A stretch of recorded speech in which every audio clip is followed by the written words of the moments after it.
Okay, thank you everyone for joining us for our webinar today on youth workforce development and digital workplace learning during COVID-19. So appreciate having you join us. I'm going to take you all through 2 quick logistical slides, and then we're going to jump right into the program. First, I thought I'd let you know that we are going to be sharing all of the slides, the recording of this webinar, and a few additional resources with everyone who is registered for today's webinar. So whether you're joining us live right now or you listen to this another time, you will be able to get all of the information and resources we're going to share that will be shared today.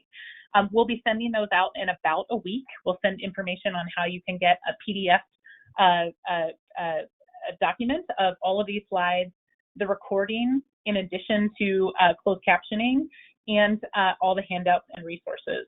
I'm about to send all of you a URL, let's see here, just hit send, on how to utilize closed captioning. Closed captioning is available during today's webinar. If you are interested in using that, please follow the link I just sent you, and the instructions are pretty self-explanatory.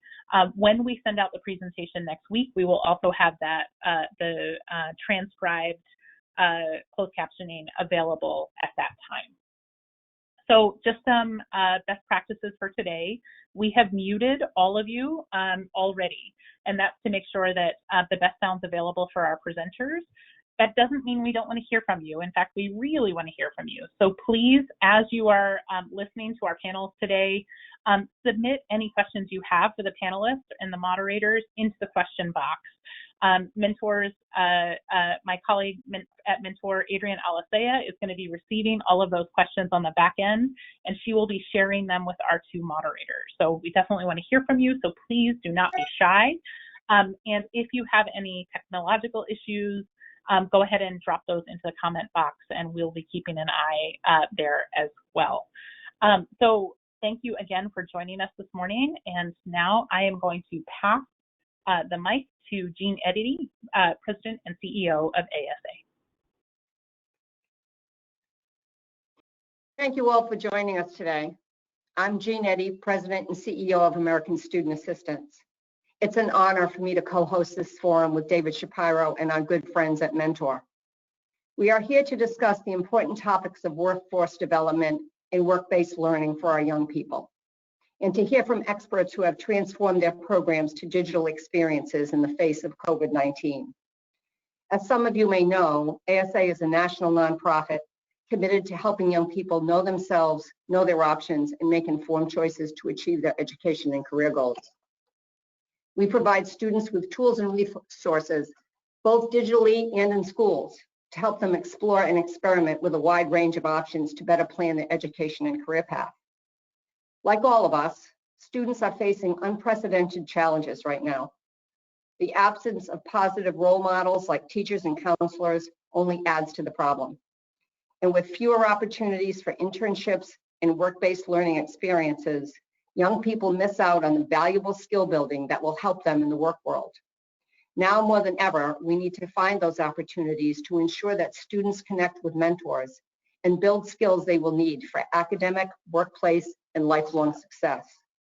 There is no one better than David Shapiro to make the case that a strong bond with a caring mentor can help a young person understand and navigate the working world and begin developing a professional network. Students also need work-based learning experiences to build their occupational identity, to discover what motivates them and what drives their passion. We need to find new ways to make work-based learning a part of the digital learning experience. Not only is it critical for individual student success, but also to our immediate and long-term workforce recovery. This afternoon, we have an impressive group of panelists who will explore these important topics and share their experiences.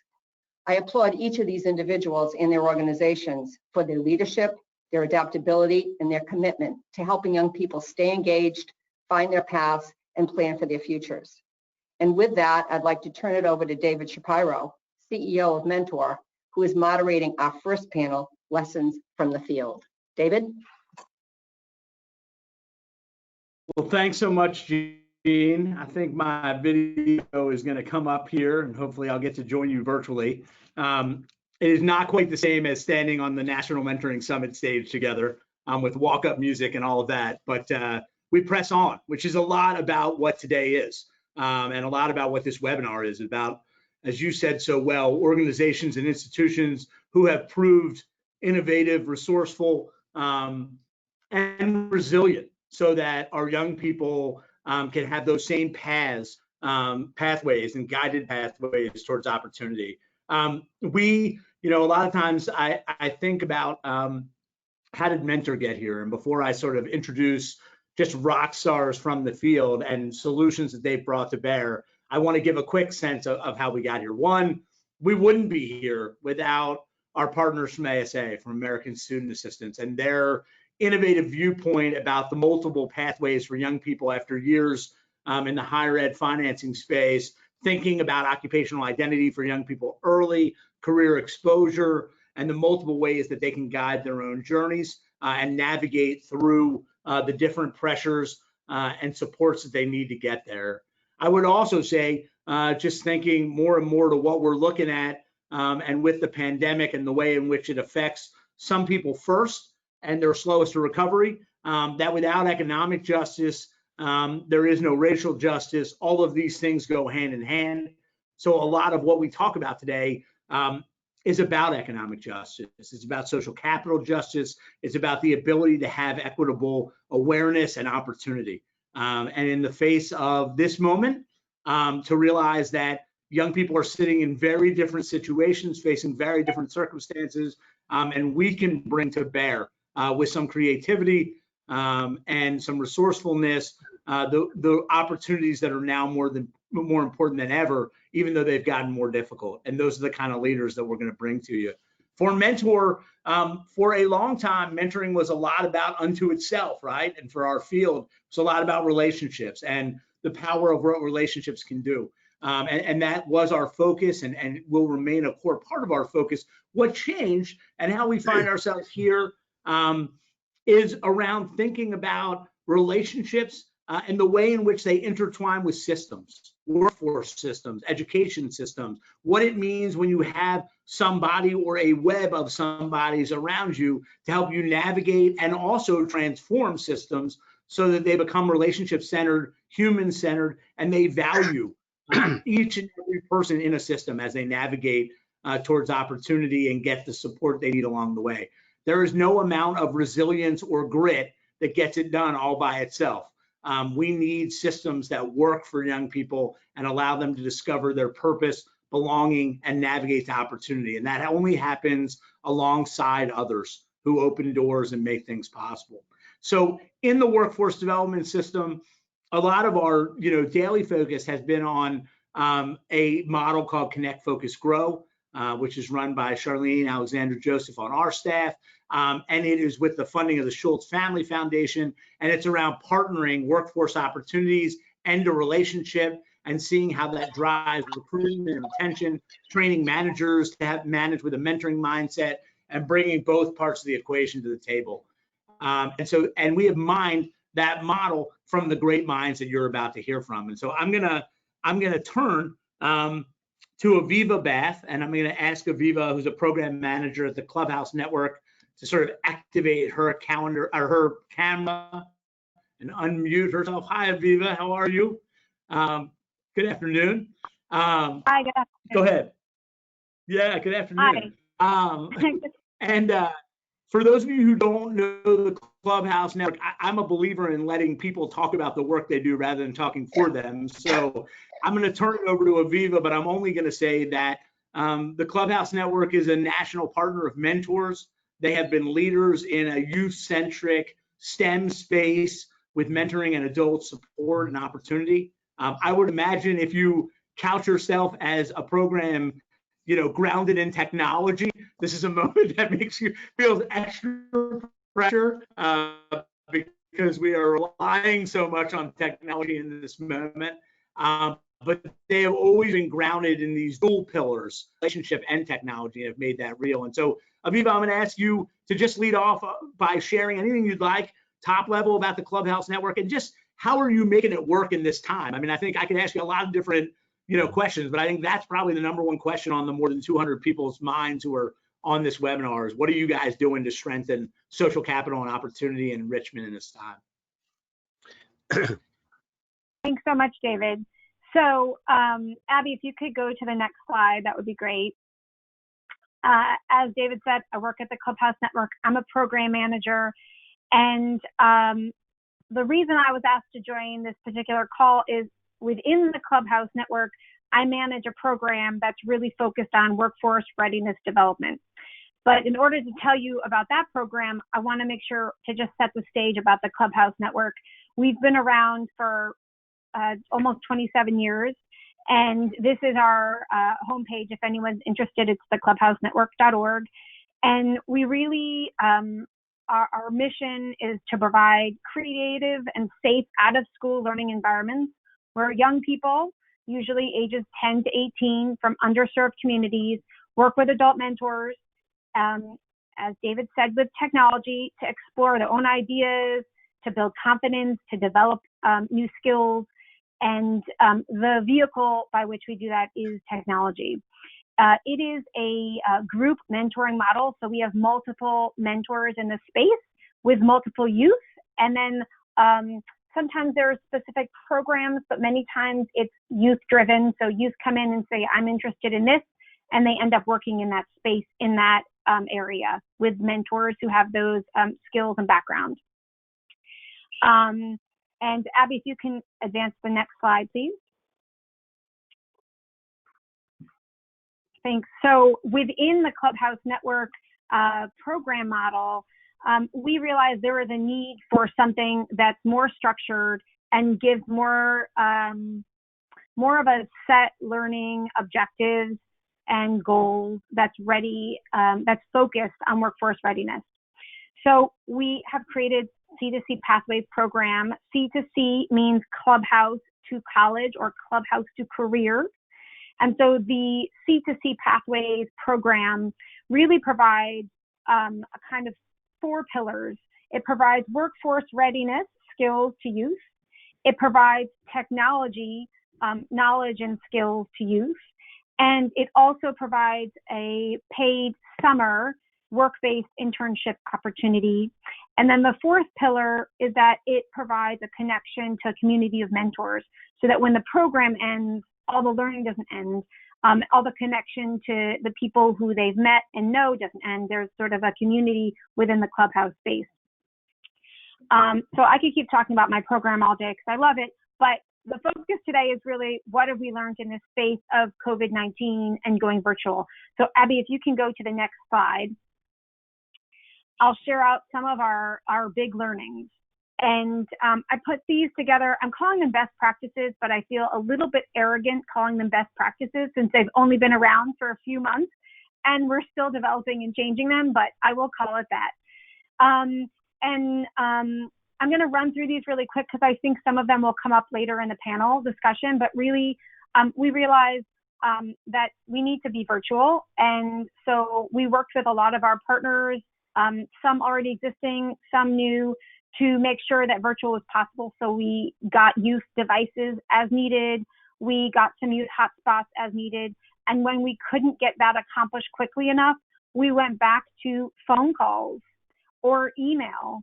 And there's even a couple of our staff members who were mailing some letters to youth who loved it because who gets mail anymore?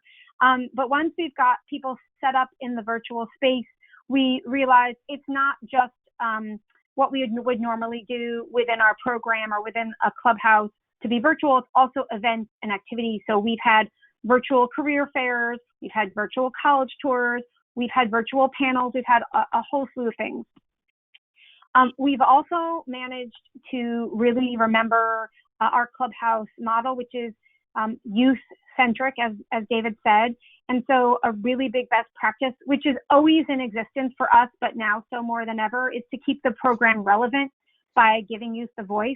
The picture in the slide is youth at a Black Lives Matter protest. And that's what the youth needed from our mentors. They need support in that area. They didn't need to start talking about professional dress, for example. They needed to be able to do that, so we supported them to do that. And I believe our program is smarter and stronger as a result. Adhering to all health requirements, I don't think I need to go into that for this group.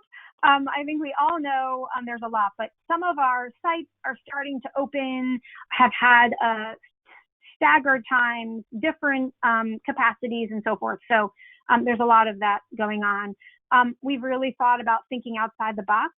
The picture you see here is an internship at a mechanic. So it's a young person who had an internship we may not have thought of before, but we thought, where is there space where someone interested in, for example, engineering and mechanical engineering and learning how things work, a mechanic was a great opportunity for this young person, and it ended up being able to happen, or is happening in person. We also learned not to lower your standards, but have realistic expectations. That is a picture there of youth dressed in their professional business attire. Last week, I had a mock interview with a young person who's participating in the CDC Pathways Program, and he was in a formal shirt and a tie. And so we haven't lowered our standards, but we're having realistic expectations. It's not the same, right? But we're still expecting professionalism. And we're also really looking for the future. We're not stopping things. And I think we all felt that we were in this weird in-between place for a while. And very quickly we realized we had to move for the future. We can shift things if we need to, but we recently put out another RFP for our next program year. Our program year really is sort of start of the school year through the summer. And we put out our next RFP. We put it out how we think the program will be able to run, but we also explained we know we'll shift things if we need to shift things, but we didn't want to stop. So I think those are the big list of kind of the big learnings that we've had so far in this virtual world. And I think, Abby, there's just one more slide. Just as an FYI, my name in contact if anyone has anything. And I look forward to answering your questions as we go further in the panel. Thanks, David. Thanks so much, Aviva. And I would remind the attendees that you can put questions in the chat, and I will do my best. Once we're through these four panelists with the amazing information they have, we'll see how much time we have, but we will do our best to get the questions and can certainly connect you afterwards. I think Aviva, by the way, just wrote sort of maybe the memoir of our times, or at least the title, which is Best Practices in 3 Months. I think we're all figuring out best practices in 3 months. I have the incredible privilege of introducing someone who's a real hero to me, Shakima Fulmore Townsend, the president and CEO of Philadelphia Youth Network. She is a force, and it's a privilege to occupy the screen with Shakima. Shakima, I know you guys have slides, and I know you're going to go through them. One of the things I do think is so interesting about what you have marshaled, and what your work is every day, and being such a powerful intermediary workforce for young people in the city of Philadelphia, is that a lot of us have organizations, right? And our main focus is on our organizations, the board, the young people we serve. You serve as such a middle person between systems and federal dollars and lots. And I just wonder, how are you pushing the city and some of these slower moving systems to make good on this moment with your own efforts? And then you can answer whatever you want. But that's one real question I have, because you're doing it amazingly. So first of all, thank you. It's always fun to be with friends. So when you called, I was like, oh yeah, I get to hang out with David. Of course I'll do it. Even though I'm technically on vacation. So for those of you who are EDs listening, I am vacationing wrong because I have something today and I have something tomorrow. But the freedom to talk about work that I love is actually feels like a vacation. I don't feel like I go to work. I just feel like I go do great things all day long, and I'm having the time of my life. So I never mind sharing my free time with colleagues that I love and admire. To answer your question, it was a challenge. So we have a system, and I'll talk a little bit about this, but we had just released a new RFP, and it took us 18 months to do some of the major system tweaks that we were attempting for summer 2020 2020, which was increasing our provider reimbursement, increasing the rate of pay for young people, and applying new quality metrics in terms of the service delivery, and opening up our system to new programs. And so we had launched a new model, and we were really, really excited. And then COVID-19 hit, and in 3 weeks, we had to turn our whole organization upside down, which I am thankful every day that my team believes in me and believes in the work and believes in young people and are trusting enough to say, when I say something like, let's turn this around, we can do it. They say, okay, great, let's get to doing it. And I think for us, the other major asset, to answer your question about pushing systems that tend to be slow, in this instance, we all shared a common goal, which made it easier to move faster. And we had a lot of information and data that positioned us well to continue to move forward. So it didn't go quite as fast as I would have liked it, but it took us about 2 to 3 weeks to really get all of the partners on board. Our workforce development board, which is led by Patrick Clancy, he was on board immediately as long as we had a plan. And a lot of that has to do with having trust, right? And so we have some strong relationships that we've built over the last 20 years as an organization. And so they were on board.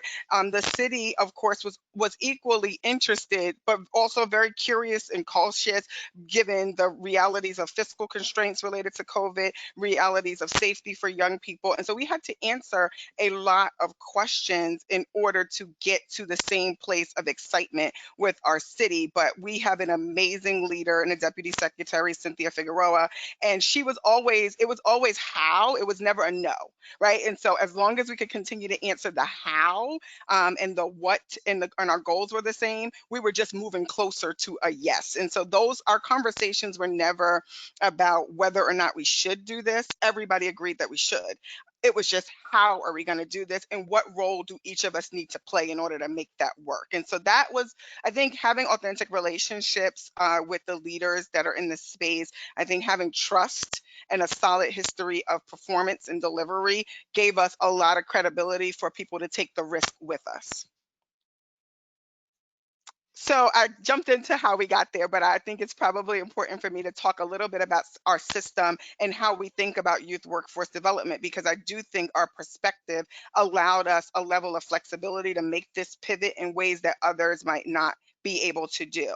So our career continuum is really designed to have multiple entry and exit points for young people at different stages of development. And we think about those stages as early, intermediate, and advanced. In our early stages, young people are being introduced to the world of work through caring adults at their programs and caring adults at their work sites, which we call work site supervisors or workplace mentors. That is all about self-discovery. It's all about learning what's happening in an industry. What does it take to connect the education or the training that you need in order to be successful in that industry? And what's your plan for your next step? In the intermediate phase, it's much more about applying the skills of work, the behaviors of work. And those things in our intermediate phase looks like some traditional summer jobs. It looks like our E3 program, where we're working with opportunity youth on a continuum of experiences to build the responsibility and exposure for work. And then we have advanced training, which is very industry specific, things like pre-apprenticeships and apprenticeship programs that really focus on not just entering in a specific career pathway, but advancing along that pathway. And in that advanced space, we also consider community college, 2-year and 4-year college as a part of the advanced space, because really we're all on a journey of learning. And I think one of the big fallacies or the way we talk about work with young people is that once you work, you've arrived. Work is about lifelong learning. I am always learning something new, whether it's from young people that I encounter, my colleagues, locally and nationally. And so the ability to embody skills and be learning focused is what our system is about. It's not about the specific job. And that really, really helped us to make the pivot. But if we did not have the foundation and agreement across systems that the role that youth workforce could play in the city of Philadelphia was about the skills needed, no matter the industry. It was about multiple domains of learning, academic and technical skills, 21st century skills, and character development. And also the most important thing, which is to be reflective so you could grow and progress along. So if we didn't have the right mindset in the skills conversation, which we we had about 2 years ago. And then we began to organize all of our interventions along this continuum so that we could understand where do we need to grow capacity, what types of new trainings and interventions we need within the system. And we also spent a lot of time having agreement amongst the skills across industry. So this has been vetted with our school district and teachers. It's been vetted with young people, and does the language make sense to them? It's been vetted with different employers to say, we're all in the business of building skills with young people. Now, what you do specifically to build those skills is actually completely okay, because none of us learn the same thing in the exact same way. And so let's take advantage of all the spaces young people are in school and after school to coalesce around the same set of skills. So that's really, really important when you think about the pivot, because it wasn't a huge shift for folks to understand that you could learn the skill in different ways and that you didn't have to be going to a job, so to speak. And certainly with COVID-19, all of us working remotely and virtually gave people a real clear sense that, oh, this work can be done outside of the office location, and therefore that helped us. If you'd go to the next slide, I'll talk specifically about some of the things we did to tweak our system. So pivoting a system is not an easy thing. And I say it like it just happened. Like, I woke up one day and I called these people and everybody said yes. It feels like that's not exactly what happened. The first stage was really a new mindset, both for myself as a leader and for my organization. And what I was motivated by, to be honest, was that I didn't want to be another adult disappointing young people. And so I felt like young people were abruptly told, you're not going back to school anymore. This is how this is going to work. Young people, at least in the city of Philadelphia, spent a period of transition while we distributed Chromebooks and ensured that people had the capacity, the things that they needed, including internet access and devices.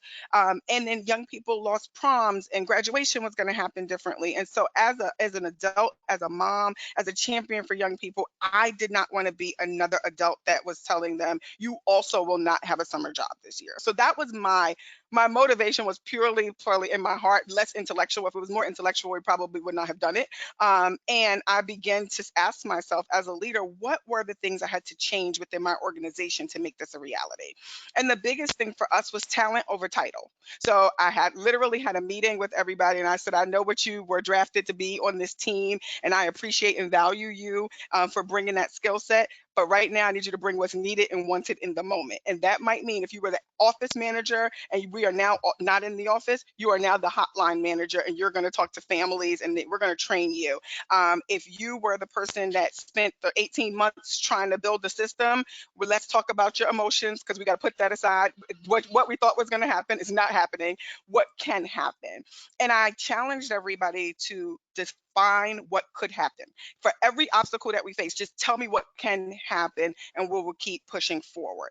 Once we had a clear sense in I gave the permission to reassign literally my entire organization to different parts of the problem, instead of the job they were used to doing. It allowed me to do two things. One, to retain positions across the organization, and two, to maximize talent in ways that we didn't know that we even had. So people were able to bring excitement and innovation to the work. And I think the other piece that I want to sort of push forward is we then had to go into action mode, and we didn't want to go alone. So we reached out to our funders and said, we're thinking about a plan to progress and save summer jobs in Philadelphia. Here's what that would mean for you. What we sold you, you're not getting that. Are you okay with us using this money differently? And folks were like, you have a plan? I'm like, we have a sketch of a plan. We're on our way to a plan, but I need to know you're with me. And they said, if you figure this out, Shakima, we're with you. So that was a huge bolster. Then I went to my provider network and said, can y'all do this? Like, there's 80 organizations in the city. We have over 18,000 applications. We only have 8,500 slots this summer.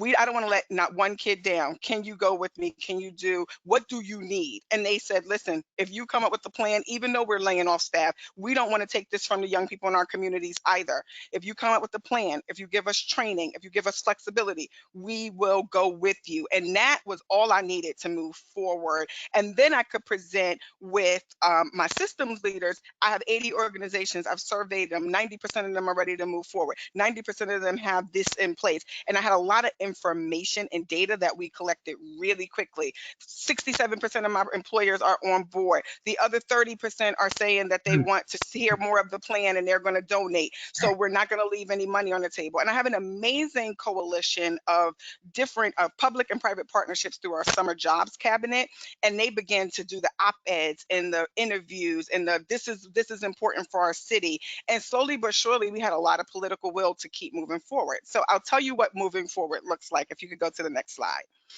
After we had a coordinated plan, or at least the makings of a coordinated plan, we came up with a flexible system.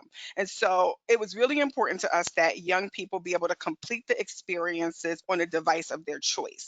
One of the lessons we've learned so far is that we are mobile accessible. We are not as mobile friendly as we would like to be. And I'm actually actively fundraising now for some resources to up our game in that space. But young people already started our system out online. So there's some familiarity with the digital context because that's a part of applying to a job anyway and want to mimic real world experiences.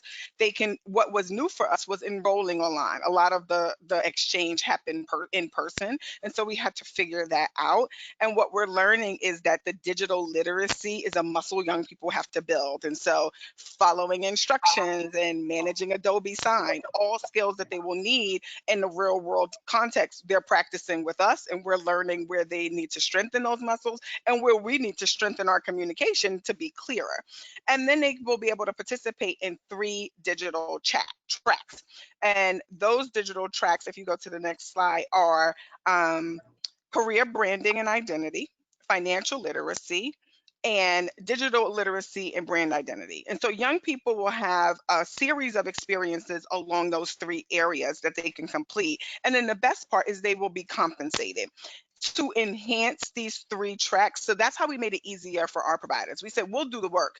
Here's the curriculum is done. We partnered with Naviance and we have the experiences outlined. And then our providers, their focus was helping the young people transition, supporting them through the enrollment process, and then enhancing each of those tracks with in-person experiences, discussions, speaker tours. And so when a young person logs in, they complete their activities, they will be eligible for compensation like they would in a summer job. And we do have a small fragment of our population that will be in in-person experiences. About 2,000 of the 8,000 experiences will be in person because we support summer camps and our city is opening their summer camps. And so we'll be working with the Department of Recreation, and we had to work through a host of issues around worksite safety and personal protection. And the other thing that I will say that we actively did was monitor the climate and the new knowledge that was coming out. And so we were equal parts learners on webinars nationally. Our board members were constantly funneling resources to us so that we could understand what the conception of work would be in this era and how we could build in protections that would ensure young people's safety when they were in in-person experiences, but also their safety in a virtual environment as well. So that's what we're doing in Philadelphia. Wow. I am proud and exhausted and exhilarated listening to you always, Shakima. And absolutely feel lucky that you would spend a little bit of your vacation with us. We want you to go as soon as possible. But yeah, I would also just say before I introduce our next guest, like, it is so interesting how much you are clear that it is not only about the courage and effort in the moment, but also about the relationships and the clarity and the trust that came before this moment that you could rest on to really pivot a system. Because we know this is not assured. We know other big cities have wiped out the whole of summer jobs. And so I would also just make a quick plug for these role of intermediaries, which are often people are glazed over when you say that word, to keep people connected and to have that trust and that clarity so that everybody's pointed in one way. And when moments like this are tested around our values, we don't quit. And you have led not only not quitting, but a brilliant delivering on our covenant with young people. So thank you, Shakima, so much. Thank you. I'm gonna move to Ava Sadeghi. Ava is the co-founder and CEO of Simba.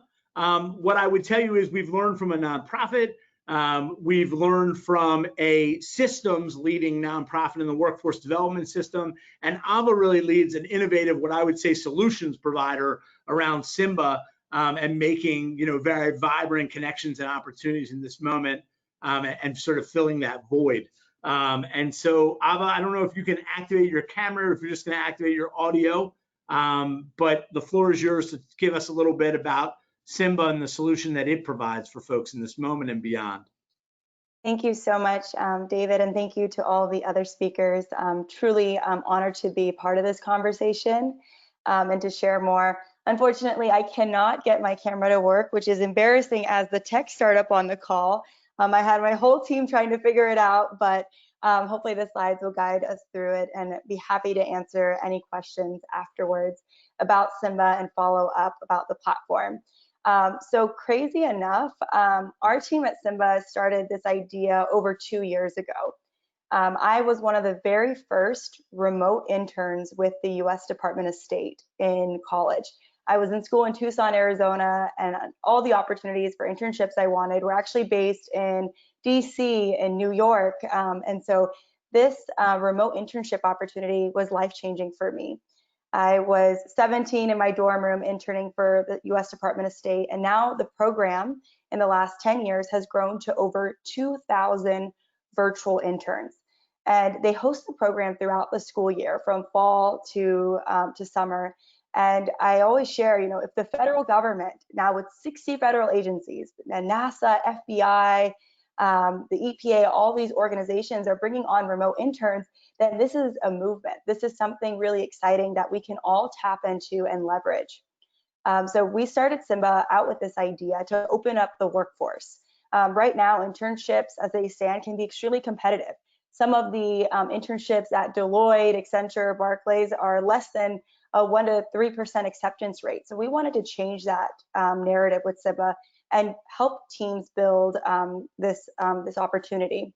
So when we did some research with teams, we quickly learned that the major challenge with remote internships, when we kept sharing this notion of, have a remote intern, bring them on from anywhere in the world, they said, it's really challenging to manage interns. Usually they come on for 8 to 12 weeks. We always have to reinvent the wheel, creating content and materials. So when we set out to create Simba, we built out a management software that helps teams create all the programming. And if we can move on to the next slide. Great. I would like to share, since we've founded Simba, we designed that platform. We've helped design over 5,000 internship experiences with small nonprofits with a handful of interns, all the way to really large organizations where we did our pilot with the US Department of State with 2,000 interns. We have partnerships with around 470 universities from all around the world, even in Spain and other countries. We have partnerships with boot camps and smaller organizations as well to help create these opportunities for Simba. I might share that all opportunities on Simba are paid. We want to create opportunities for students, and we do a lot of advocacy efforts. We work closely with Pay Our Interns. And this summer, we launched an entire campaign called #SaveInternships because many companies did not have the capacity to turn on the switch and go remote. I think Shakima talked a little bit about the challenges that she had faced and had to endure, that this was a learning experience, everyone together. And so we were able to give a lot of key insights to some teams this summer. We have set up over 1,000 internship programs already. We have projects created on our platform that facilitate the entire experience. And if we can move on to the next slide, please. This is kind of an overview of the platform. So on Simba's platform, the key aspect of onboarding, we have a Launchpad page where you can curate all this information in one nice hub.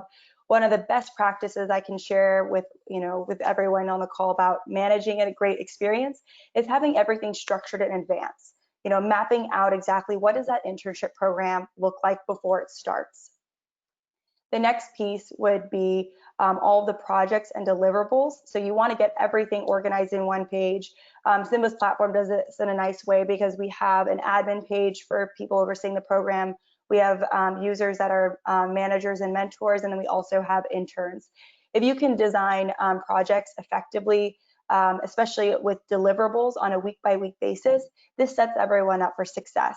I know in my second remote internship, I was ghosted by my manager, and you want to avoid that. And mapping those projects out in advance gives everyone work they need to do, and your managers, when they get busy, they will not neglect your interns.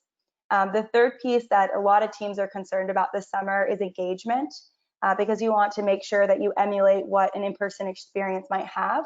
One thing we tell everyone is, shift your mindset. A remote internship is very different than an in-person internship. Engaging with people online is different. So we have to teach interns and managers how work is going to evolve, because it doesn't always mean being in person. Fridays might be remote, you might have remote work flexibility. So learning how to build relationships online is incredibly valuable. So remote internships are a different ballgame, and that engagement is still incredibly valuable. We encourage teams to build in a cadence within their program. So having lunch and learns, having seminars and workshops that go beyond just the scope and deliverables of like an internship experience to give back to the students' professional development. At Simba, we have this concept called the and one. So we believe that you should invest in an activity and a passion project that the student is excited about. And then when you offboard them, they can present their action project or their and one to the larger team. And we also have performance tracking so that you can identify our interns and give them feedback. Feedback can be tricky when you get to remote internships, because students sometimes, it's challenging to give them soft feedback when feedback can be given in a written form via email. So we do encourage performance tracking and also verbal feedback, where you actually set time on the calendars to review the intern's work. So this is kind of the core functions of Simbas Platform and how we're supporting companies to stand up. We move on to the next slide. I also wanted to share my email and information. I'm happy to answer any questions that you have around remote internships at large and some of the key learnings that we have. We also have a blog and a webinar that we did with the leader of the largest virtual internship program at the Department of E-Diplomacy at State. So I'd be happy to share all those resources.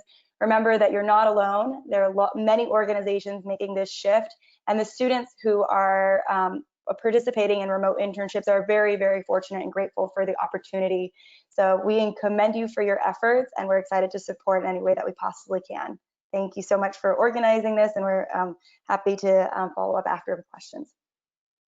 Ava, so grateful. Thank you so much for innovation, and thank you for, in some ways readying yourself for this moment and beyond the last 2 years and what you've created with Simba. I think more and more of us are seeing more and more solutions pop up around workforce development and social capital opportunities in the virtual space.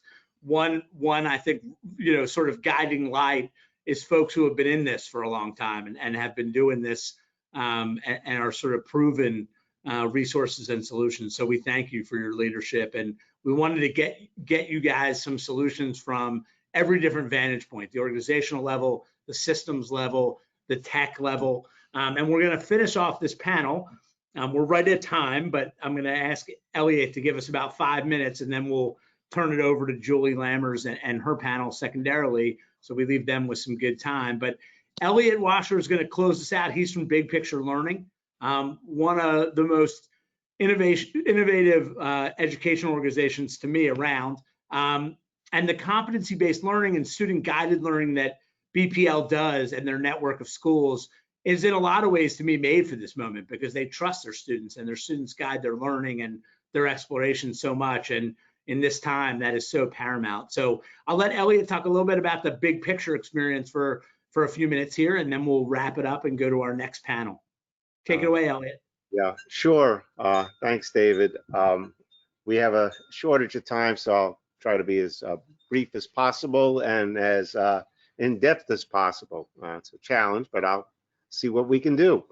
So basically, we've been doing work around internships, which we call LTIs, learning through your interest, for 25 years at Big Picture, and Dennis and I, who started Big Picture, we're doing this work back as early as 1971. And so basically, our work around internship development or real world learning is to start with each and every student's interests in our schools. Right now we have 200 schools around the world, lots of inspired schools, and lots of programming that we're doing with districts and states. So we start with their interests and their choices and connect them to mentors or work sites, places that have the same interests and choices that they have. Our staff go out and support the work that students are doing both in and outside of school around the projects that they develop.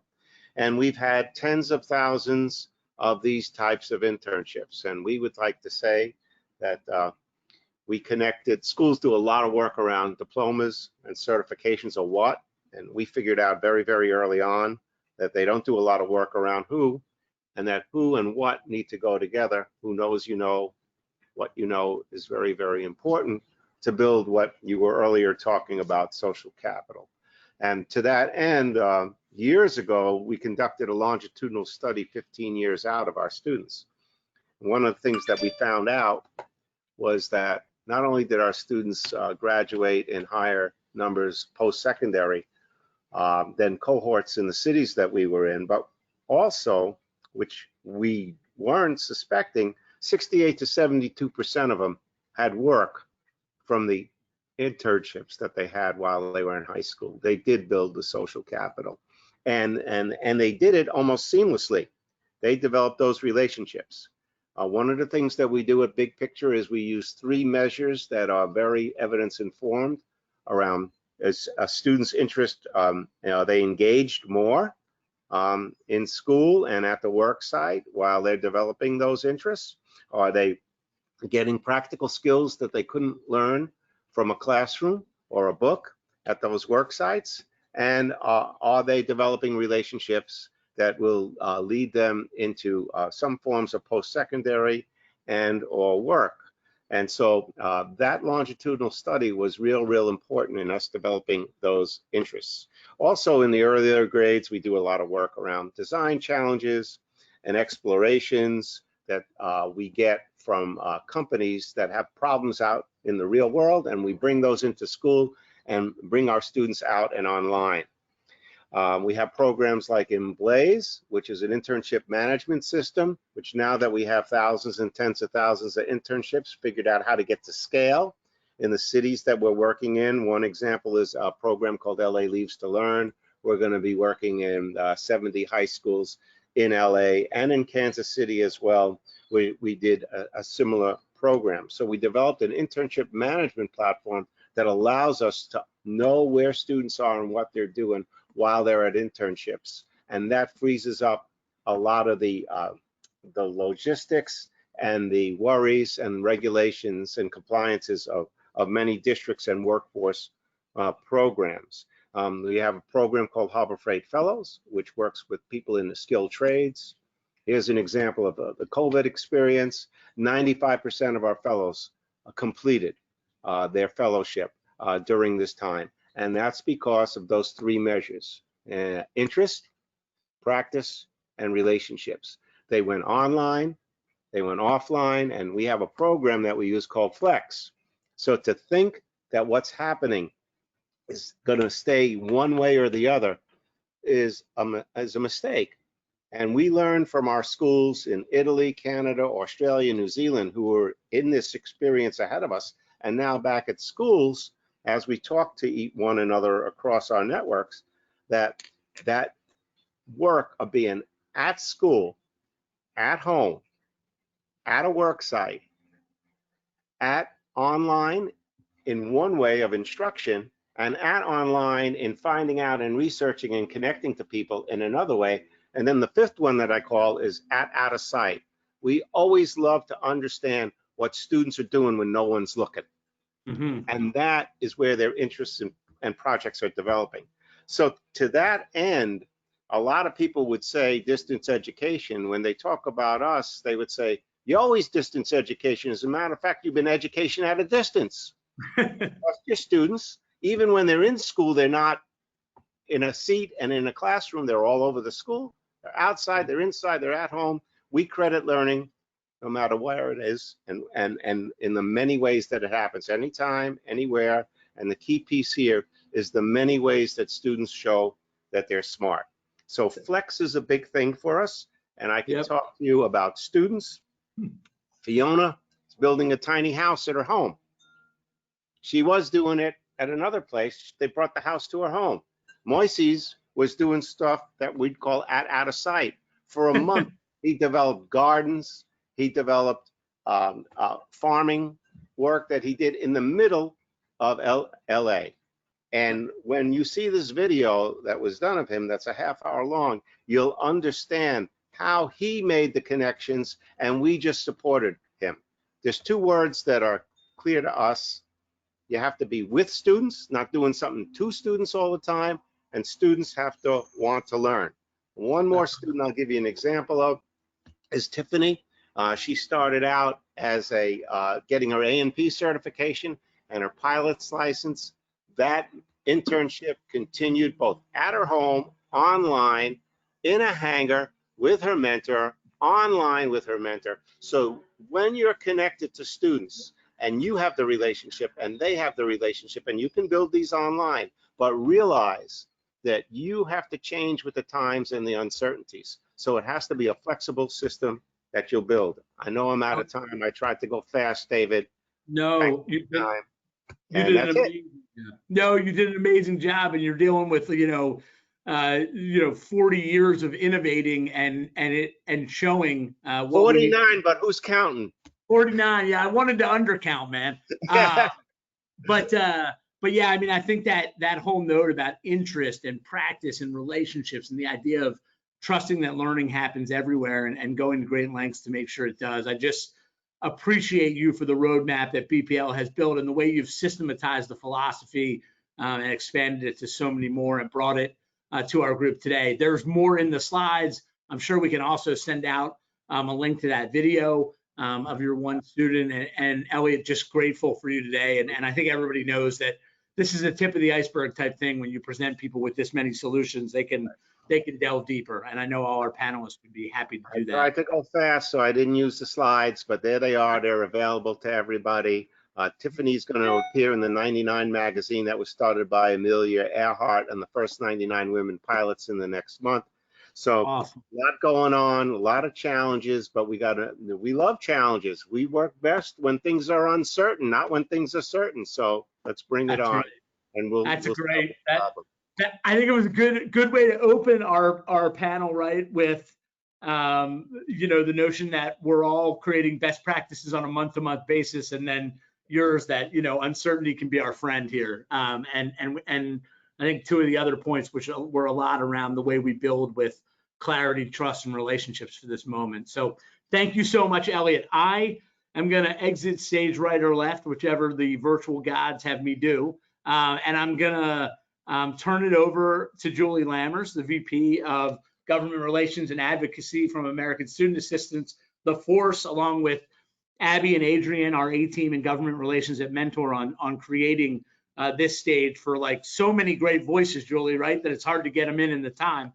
But I'm going to turn off my camera, which will be a gift to everyone on this call, and hand you over to Julie and return to the end.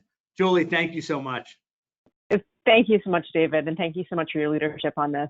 So I would like to ask my panelists to join us, and we will all pop up on the screen now. So we've got Nita Pandey, from Executive Director of Skills for Rhode Island's Future, Shelby C., the Program Manager for Corporate Responsibility at John Hancock, and we've got Caitlin Bell, Senior Vice President of Global Corporate Responsibility and Corporate Philanthropy for the Bank of America Charitable Foundation.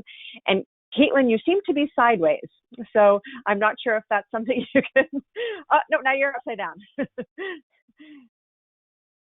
There we go. We're getting there. There we go. Perfect. And if you all want to come off mute, I think this panel we're going to have a little bit more of a discussion, and we can just talk through some of the great work that you have been doing. Love to hear how you are working with businesses and other entities that are trying to create internship opportunities this summer. Maybe, Nina, if we can start with you, I'd love for you to tell us a little bit about your internship program and how you've adapted it to a virtual environment. It's something that is very much at ASA's heart. It's a program that we're sponsoring this year for the first time. So we're very excited about that and love all the work you've been doing to transform it virtually. So if you can talk a little bit about that, and then maybe we'll ask the same of Caitlin and of Shelby. Fantastic. Thank you, Julie. Good afternoon, everyone. And thank you to ASA for not only allowing me to be here today, but for supporting our internship program. And I should also say Bank of America, too. We're a Neighborhood Builders Award winner this year, and we're using some of those dollars to help us pivot our internship program so that we can administer it virtually. So very quickly, Skills for Rhode Island's Future, at our core, we're a workforce intermediary. We're known as a demand-driven intermediary, where we actually start strategizing around workforce development with our employers in mind. So in Rhode Island, we have over 100 employer strategic partnerships, from large corporations to small businesses, and we really try to figure out what their talent pipeline is. And that is really the basis for our internship program. And until this summer, we had a traditional model where we were placing folks into our corporate partners or businesses based on the student's career interest. And in March or April, like everybody else, when we were talking about what would we do with our traditional internship program, we tested the waters with our employer partners to see if they had the capacity to convert their internships into a virtual model. And then, of course, we talked with Julie and our funding partners at the Governor's Workforce Board to see if they were okay if we pivoted the model as well.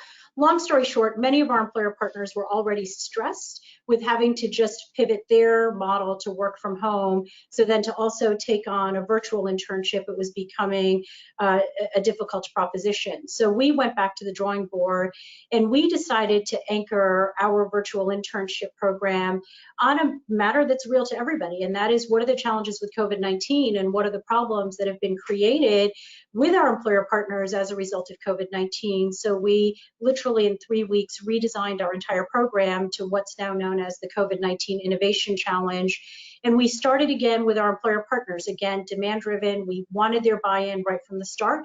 So we surveyed all of our employer partners and tested the waters with this new concept of, could our employer partners play a role in constructing a real-world problem that our students could solve through the summer that would help them to get to an open stage of their business or think about new strategies. And I have to say, the problem statements that our employer partners are coming up with are some of the coolest things, to the point where I want to go back to high school and I want to do the program. Just to give you an example, we're working with our higher ed partners and our K-12 systems about how Rhode Island is going to open up their schools in the fall, and what does that look like, and how do we open them safely. So those are the types of problem statements. And perhaps the coolest is our defense industry partners. A bunch of engineers got on a phone call with me and they said, hey, we're trying to figure out how to develop wearable devices for the military so that when they're out on the field, there's a way that there's some kind of thermo ray scanning that could happen to detect if people have temperatures right in front of them, so that they know if it's a safe area for them to work on. So our students might be working with the defense industry and helping think through a prototype for a wearable device. And the list goes on and on and on, from PPE for adults and children with disabilities who can't put on traditional masks. So we've really been spending a lot of time with our employer partners to come up with these problem statements. And how we're going to deliver our internship program this summer is a little different. We're actually forming 20 student-led corporations. And so from top to bottom, the students are going to drive the work, and every student-led corporation is going to have 25 students in their corporation, and they're going to adopt one of these problem statements to work on.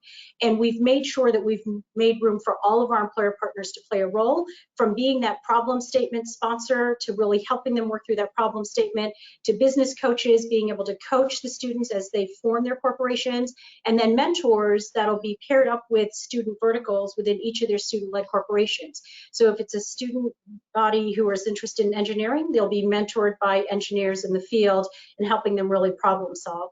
And then throughout the summer, we're going to be doing industry speakers so that we can make sure students are still connecting to the real world. And quite frankly, we're all adapting to working from home. Luckily, I'm back in my office today, but working from home is a reality. And we're hearing from our employer partners that 50% of the workforce will likely be working from home. So we figured, why not take this opportunity to really train our students and develop really great work habits in working from home, understanding technology, developing technology. And we at the agency have literally had to rewrite how we're going to deploy this program. So that's kind of like a high level view. I could talk for hours, but I want to be respectful of time. And so, Julian, I know you wanted to kind of do a Q&A with us, so I'll let our other panelists kind of introduce themselves and then answer questions along the way. Thanks so much, Nina. Caitlin, do you want to chime in? Sure. So I manage the Student Leader Program at Bank of America. It is a program of the Charitable Foundation. It is multifaceted. It has a lot of components. We have 303 students from 92 markets across the country that intern typically at a nonprofit organization in their local community. And then we bring them all together in Washington, D.C. for a summit. And in March, it became apparent that that was no longer going to be possible. And in terms of managing the placements of students, we polled our nonprofit partners to see, could they even take on a student intern or 5. And we heard from some who were like, yeah, sure, no problem. We can do a virtual internship, and others who had closed their doors, others who were laying off staff and didn't think it was right to be bringing in these young people that they would be paying. We pay them, they pay them, the young people. The optics of that were really bad. How do they justify that to their own staff? And really, we had to rethink the program from the get-go. These are high school juniors and seniors. They are committed to service and to their community, and we wanted to remain committed to them. And so we took a look at all the facets of the program and where we had strengths and what we could bring to the table. And where we had a huge strength was in our partnerships that we have at the national level with nonprofits. So we partnered with Mentor, so thank you, David. And we've partnered with the Close-Up Foundation to deliver a virtual internship to our students that combines working on a problem of practice, similar to what Nina had mentioned. Each of our students will work together in a collaborative way to solve a problem or address a problem for their local nonprofit. They include building a social media strategy to connect with members, if you are a Boys and Girls Club or member institution, building a story bank for a nonprofit, or a number of other sort of communications-focused projects. In addition to that, we are partnering with the Close-Up Foundation to deliver a civic education component to the program that will sort of not take the place of the summit that we do in Washington, D.C. every year, but will provide the students with the opportunity to collaborate with peers from across the country, to talk about current events, how it impacts them, to encourage them to use their voice, empower them to use their voice in a really strong way to enact change in their local community, and encourage them to get involved in the democratic process. And finally, we work, as I said, these kids are from 92 different markets across the country. So there are 92 different staff partners that the bank has that work with these students in their local market. And so those amazing staff partners are connecting young people to nonprofits in their community, to leadership opportunities, and building that networking community that I think is really important to any internship. So they will get to meet Bank of America leadership, find out how they got to where they are, what their journey to success was. They will meet with leadership from nonprofits in their community, from national nonprofits, and have that opportunity to engage and build their professional network as they head out into the next phase of their lives, whether that's their senior year in high school or college next year. So we are extremely grateful to our partners for helping us do that. The technology challenges have been significant. I'm sure Shelby can agree. As a financial institution, technology is often a challenge for us based on risk. So finding opportunities that are accessible to our young people, that are also accessible through the bank, are a challenge. And it's something that we've worked really hard in the last few weeks to overcome.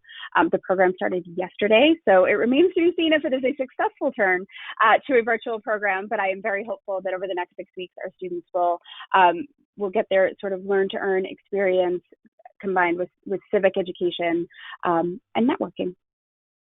Wonderful. Thank you, Caitlin. So Shelby, John Hancock. Great. Thank you so much. And yeah, these programs sound really incredible. So I would love to continue to talk more with you both. But so John Hancock has sponsored the MLK Scholars Program for the past 13 years. It's one of the largest cross-sector partnerships of its kind. And so essentially we fund over 600 Boston high school students in various nonprofits throughout Boston, as well as we take high school students directly in our office. And so as part of this program, we convene all 650 or so high school students traditionally in person, which this year we knew we just couldn't do that. And so we have been working to make the entire program remote. So both our internal program will be entirely remote with about 40 youth working within our departments. And then the external program, we have left it up to nonprofits. A couple of them will continue to be in person if they are able to do so safely, but the vast majority have been remote as well. And so our leadership forums will now be completely on Zoom.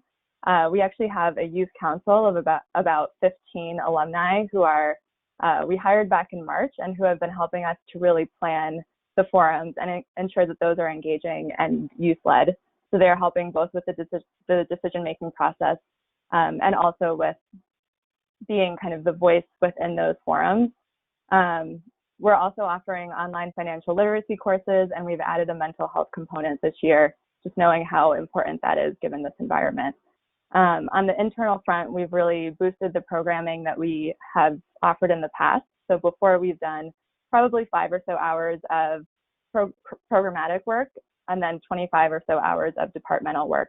And this year we've taken on about a 50-50 split. So we'll do 10 to 15 hours of programming. So that would be anything from career exploration to a group project.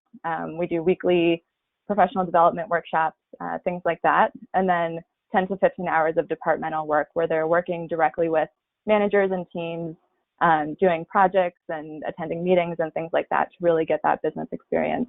And I think as it's been highlighted, we're really trying to focus on the importance of building those networks and maintaining that kind of workforce readiness and the importance of networking and really building those relationships and finding creative ways to do that remotely. So kind of where we are right now.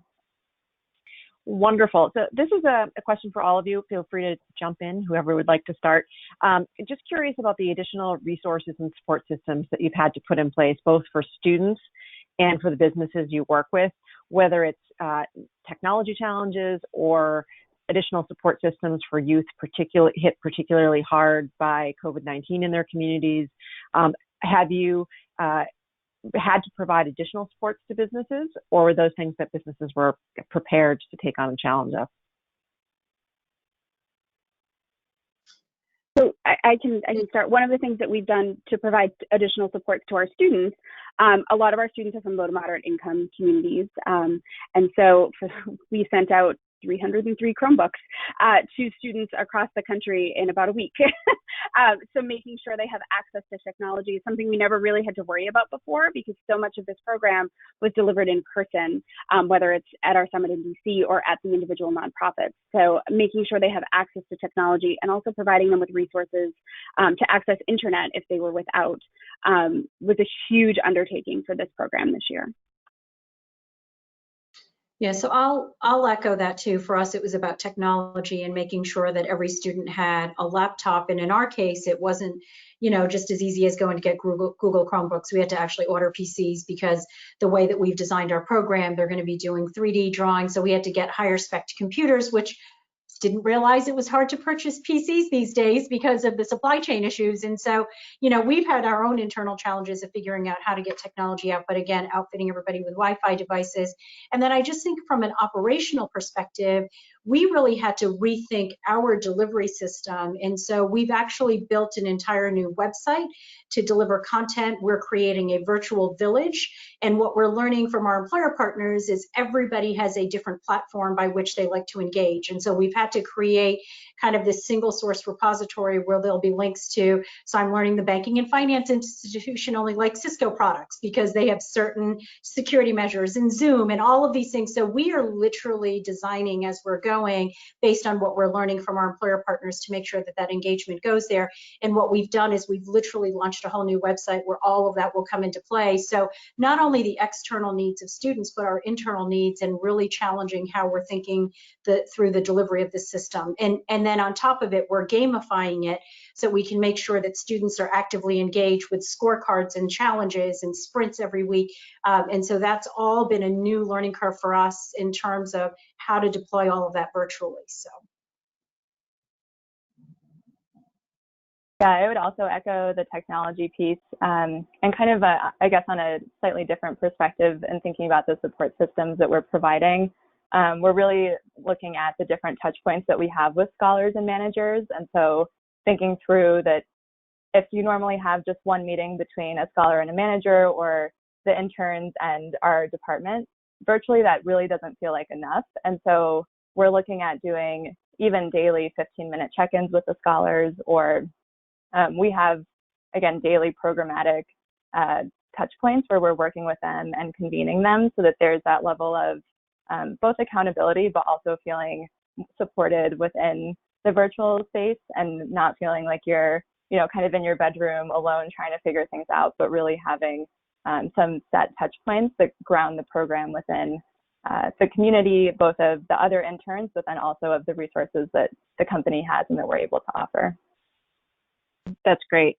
And you may have answered this a little bit, Nina, in the gamification of your program, but I'm curious as to how you are all ensuring that the experiences that are being created feel like workplace learning experiences and not just an extension of online school the kids have been doing since March. It's very, very difficult. I think all of us struggle with the number of Zoom meetings and the Zoom fatigue that we're all feeling. How do you create that for youth? And make sure that they stay engaged and they are building skills in that process, not just constant meetings for meetings' sake.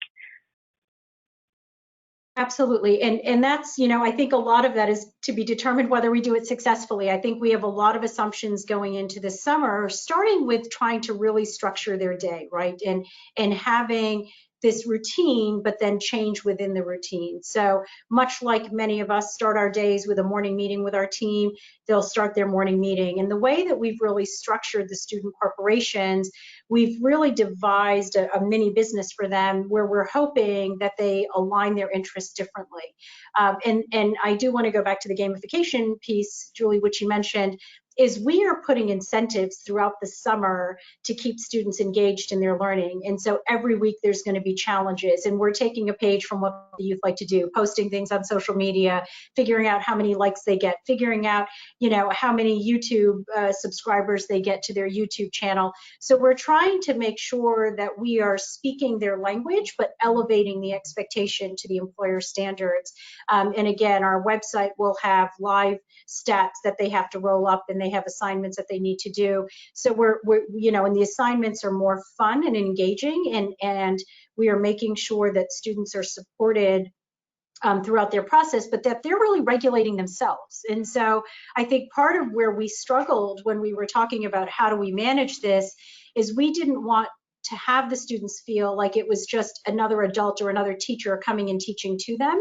And we really wanted their learning to be incubated from them and within their corporations, which is why we are empowering them completely, including giving them $5,000 to each corporation for them to manage their money. And they have to make decisions on what are they going to purchase to make sure that they create a prototype or a service to solve that problem. And so we are creating activities that require them to have multiple decision-making points throughout the week.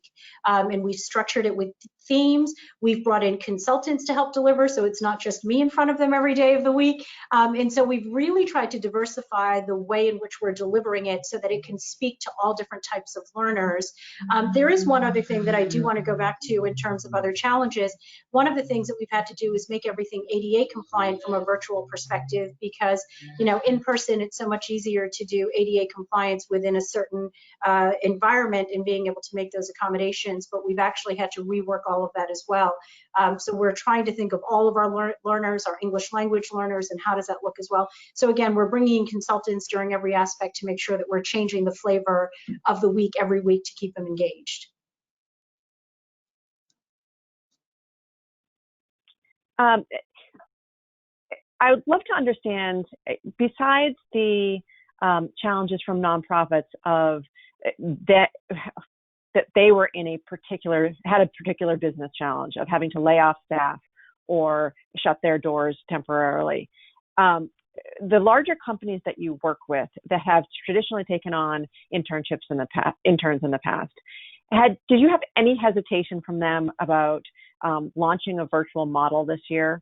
And how did you overcome those challenges if there was a concern that I really just can't manage this, I can't think about it, I can't go there, I can't mentor kids right now? What were the incentives you put in place to help encourage either nonprofits or businesses to stay engaged with students this year? Certainly. I think, we're fairly fortunate where majority of our employer partners wanted to come to the table. And I think one of the things that we were very intentional about is making sure that we were creating space at multiple levels, because we do know some of our employer partners are very overwhelmed.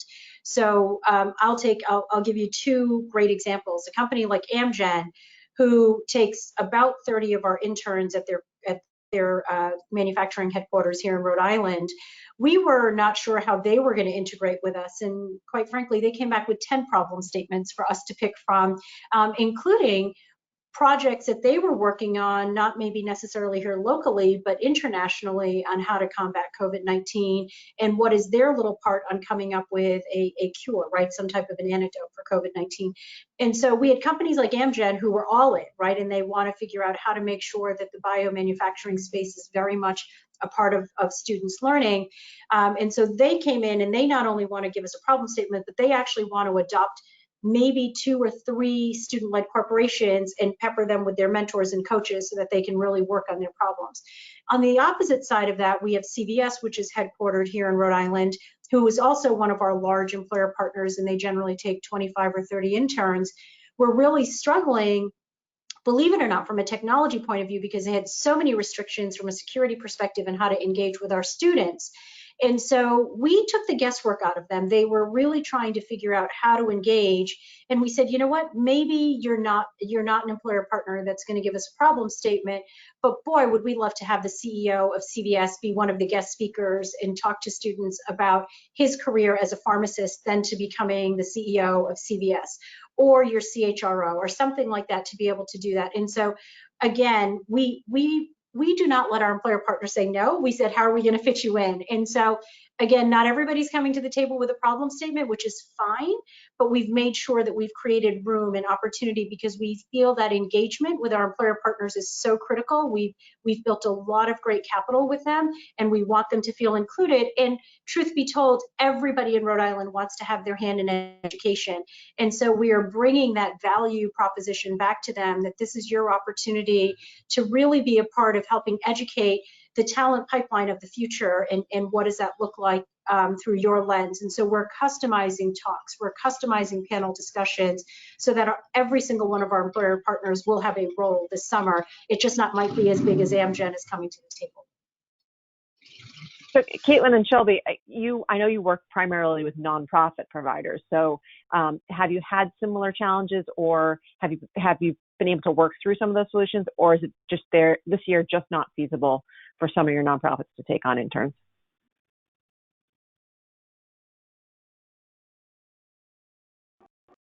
Sure. So on the external program with our nonprofit partners, it has been a mixed bag. The vast majority have taken on interns and have either gone entirely remote again, or a couple are doing some kind of version of in-person. There were a few that just said that they absolutely could not take scholars, and we've been working to reallocate those slots to some of the nonprofits who were able to. On the internal front, we were luckily able to get leadership support very early on to continue our commitment to the 36 or so slots that we had originally slated for our program. And so that's now been working closely with the managers to figure out who has capacity, who no longer has projects because they were all, in-person filing or something along those lines.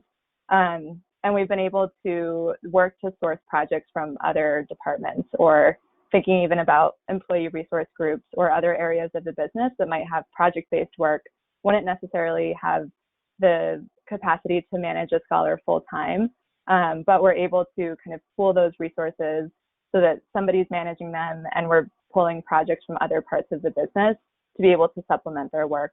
And then, as mentioned, we are really boosting what we're providing in terms of the programmatic element, so that the workload for all of the managers is much less than it would be if it was in person.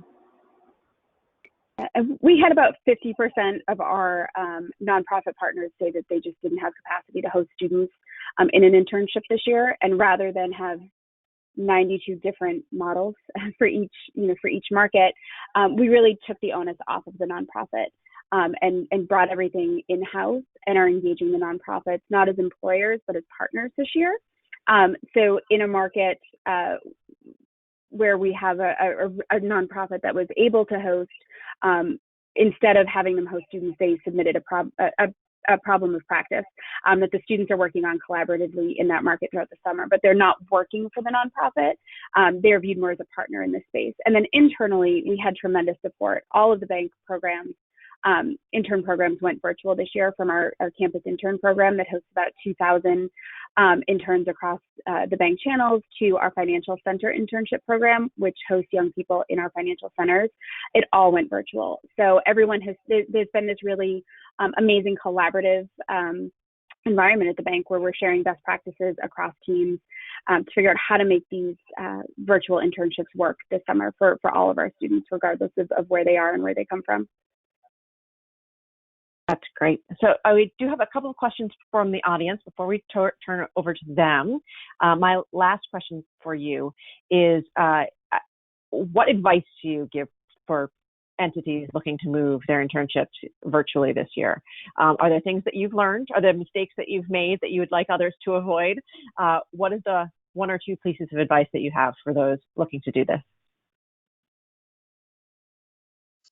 Yeah, for me, I'll go ahead and take a stab at this. For me, this is going back to one of the other panelists on the first panel discussion. It's about finding the right talent within your organization to make sure that they're ready to pivot, particularly when you're moving at this accelerated pace. You need to surround your people with who can get you to yes and get you to absolutely, and then what, and then what, and then what, right? And so similarly, like in the Philadelphia model, we had to reevaluate our staff and we had to pull people in to figure out how to get us to yes. For me, that was the biggest thing. And then find those strategic partnerships who can help move the needle for you faster and make sure that they are bringing in, you're supplementing your team with the expertise that you don't have on your team. So for us, we had to go find a technology advisor who could really help us build out a new platform. Even though we have an IT director here, he's really a hardware and network guy and not the software and web guy. And so we had to make sure that we brought those folks on. And quite frankly, we couldn't have done it if we didn't have our funding partners who were sympathetic to the situation and say, absolutely, how do you think creatively about using your dollars and allowing us to do that? But I am a big fan, and go hire contractors who can help you move the needle and get you to a space where hopefully we'll deliver a pretty dynamic, high quality program this summer. I would agree with everything that you just said, Nina. Finding people who know the stuff that you don't know is really important. And don't be afraid to ask for help. This is the first time in 16 years this program has gone virtual. It's a new world for all of us. Trial and error is a part of it. And if you fail, don't be afraid to try something else. And I think it's okay to have that perspective that not everything's going to work, and that's okay. You adapt and you move on. And adaptability is a huge thing to have for success, I think, in this particular environment. Yeah, and I would add to that as well, the importance of having youth feedback along the way throughout the planning. And so as examples, we've had the Youth Council who have really helped to guide. These are the things that work. These are the things that will disengage us kind of in a minute.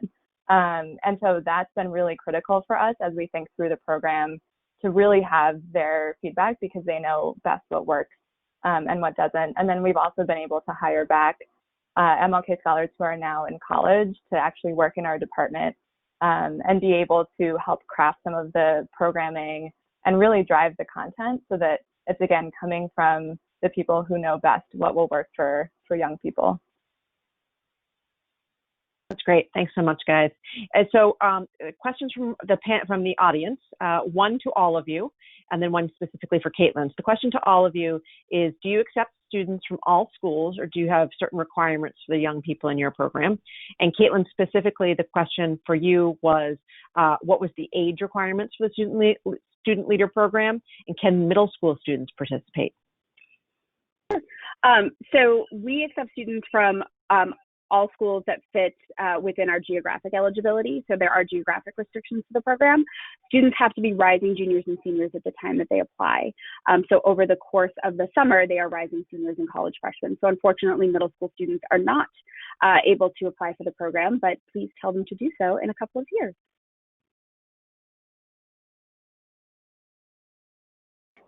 And we work directly with schools in Boston. So any Boston public school, and it's all high school students. And our program is statewide, and we actually recruit directly from, again, juniors going into their senior year, and we take them in the summer in between the 2 years. This summer, we've actually added some alumni because we want to research. In fact, ASA is helping us with our research project to research virtual versus traditional model and whether or not we have the same learnings. But in terms of students that we accept into our program, again, rising seniors, but we also make sure that 50% of our students come from our Title I schools. And so we wanted to make sure that we prioritize our urban core, low income, traditionally low performing schools. And I'm very proud to say that we generally hit about 60% of our mark from our Title I schools, because that is a huge priority for us. And as a side note, I'm on the school board for the city of Providence, and if I didn't do that, I'd have a lot of people upset with me. And so that is a big priority for not only myself, but my school board, my board members as well, that they want to make sure that we hit at least 50% of our students coming from the urban core. Wonderful. Well, this has been a great discussion. I really hope we can join back together sometime in August or September and see how it all went. I know you guys are in the early stages of launching these programs, some of them either this week or early in the next 2 weeks or so. So I wish you best of luck with that, and I really appreciate you guys joining us today. We are going to now turn it back over to David Shapiro to close us out. David, if you are there. I'm coming. Yeah, I am getting. Let's see. Well, hopefully you can see me. Yeah. Oh, Julie disappeared before I could thank her. But Julie, I want to thank you and ASA for partnering with us on this. And as I think some of our panelists talked about, it's representative of so much broader and longer and committed partnership. So so appreciative. And you heard how many on the two panels talked about ASA's vision and partnership. I want to thank Aviva and Shakima and Ava and Elliot and Caitlin, Shelby and Nina for their leadership and their presence today, and taking a little bit of time out of their adaptive and innovative and resourceful commitment to our young people and to guided workforce pathways to share with everybody here. I think I would just wrap up by saying, I think these are the times that sort of test our commitment and test our, desire to make sure we are reaching young people and the young people that need us the most. Because I think we are finding that a set of young people are going to be most isolated and take the longest to recover from what's going on in their world right now. And those are the very young people. I thought it was apt that the last question was one about how are you reaching young people and who are they? That's where we need to focus our energy to make sure we don't have the kind of recovery that only benefits some. And it's going to take a diligent effort, and one that is represented by the talent and ingenuity and trust and clarity and strategy that was on the phone today. At Mentor, I think we just believe we can't challenge people to do things unless we also offer them examples and strategies. We will not have a monopoly on the answers and wisdom, but we can lift up them. And so when we said sort of don't cancel summer, don't cancel workforce opportunities, now is the time for social capital, now is the time for funded workforce opportunities for young people. We knew we would have to follow that up with a call that wasn't empty, but a call that was full of the kind of rock star social entrepreneurs you heard today who are driving this kind of change. So none of us can say the solutions examples aren't there for us to reach for and replicate in our own communities to the degree it makes sense from where we sit. So we feel fortunate to be in this fight with all of you, driving this commitment, and in this time and all times. Hope that this was helpful. Lots we'll follow up on and grateful for those who shared their time as an expression of their values with us today, either as attendees or on the panel, sharing their leadership and wisdom in communities and teams of effort. So grateful to our team, grateful to Julie and ASA, and have a great afternoon. Thank you all very much.